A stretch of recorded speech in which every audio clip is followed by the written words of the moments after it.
because of the violence back last Wednesday, some new security measures inside of the Capitol have at least temporarily been set up, including metal detectors for some of the entrances to the Capitol.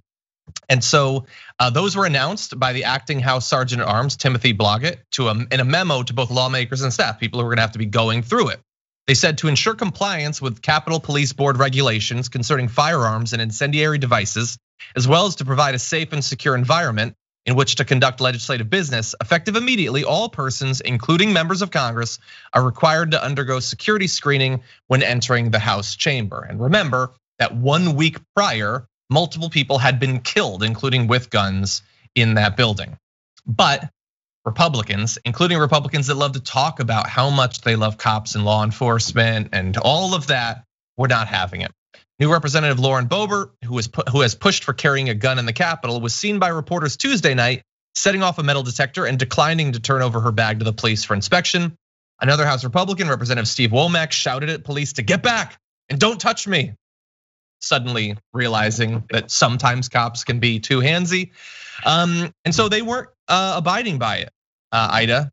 But now Pelosi is going to try to get them to with new fines for those who bypass security, whether going around it or running through it and then stopping the cops from stopping them. And apparently the cops were just letting them do that, which seems so weird, but I get it. They're very powerful people. They can get them fired and all that.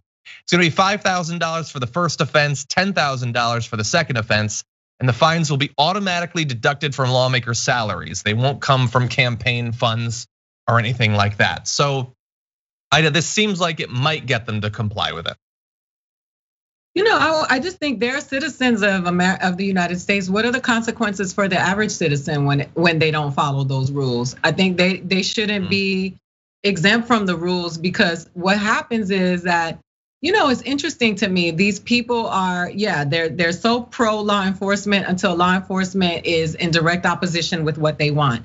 But they think that they're above the law, and they should be held accountable, like for the danger that they bring for their fellow Americans who are also in that building. And I mean from the guns to COVID, because those lawmakers that didn't want to wear their masks, you know, you see these people that are coming undone when they get in trouble because they don't want to wear their mask. They are following the lead of these lawmakers, right? These are the people that are encouraging that behavior, but they don't have any consequences. So they should all get in trouble, and it shouldn't be the NBA fine. It should be, they should go to jail for a day. They should have to really feel what it feels like to be an American citizen, because at the end of the day, that's all they are. And I just think that they've been getting away with so much for so long. I'm tired. I think they should get in trouble. I think they should get in real trouble. Yeah, you know, it's so funny to watch over just a period of like 1 week. Like you have the Blue Lives Matter crowd who kills a cop. Like some of them holding Blue Lives Matter, like paraphernalia flags and stuff like that, and they're like trying to kill a cop, injuring tons of them. Some of these representatives who love to like let me show you this tweet. There's Representative Steve Womack, and I love that our producer found this. Today is Law Enforcement Appreciation Day. To every man and woman who wears the badge, thank you for standing watch over our communities and keeping families in Arkansas and across the US safe and secure. We salute your courage and unyielding service. God bless our officers. Steve Womack is the guy that we just said was shouting at police, get back, don't touch me. Like that's the same guy. We stand with you, steadfast vigilance. Get off of me.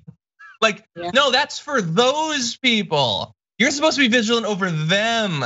Leave me alone. That's always the way it goes. And bear in mind, this is like the police in this particular case would probably like to, at least in the near future, be a little bit at risk, less at risk in that particular building of being injured or killed. More than 50 other police, Capitol Police and Metropolitan Police officers were injured during that attack. Several had to be hospitalized.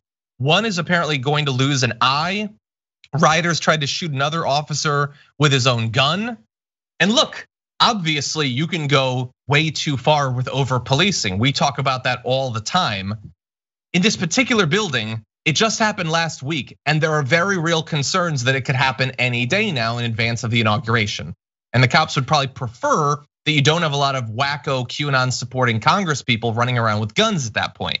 So look, if if they're doing insane measures forever and all of that, we will be the first people who will be critical of that. It seems like at this point, for right now, it doesn't seem like it's overly trampling on the rights of these insane people who love to pretend that they support cops every other day.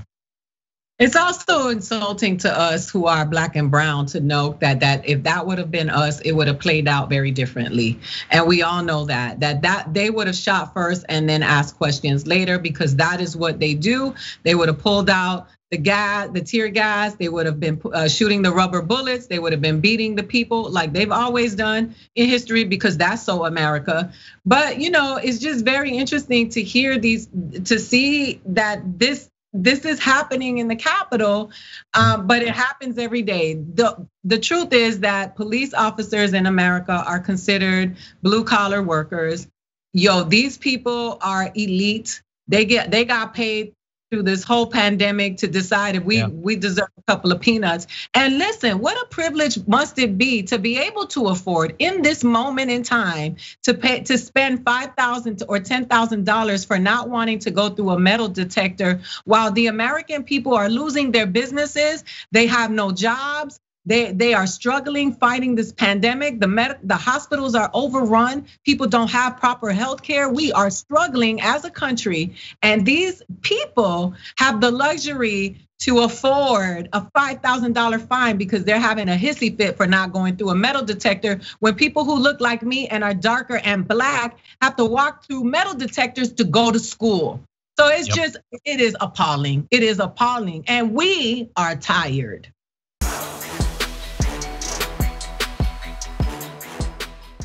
For more political news breakdowns, interviews, stories of activism, and me trying my hardest to care about the occasional big celebrity news story, subscribe to our YouTube channel at youtube.com/The Damage Report.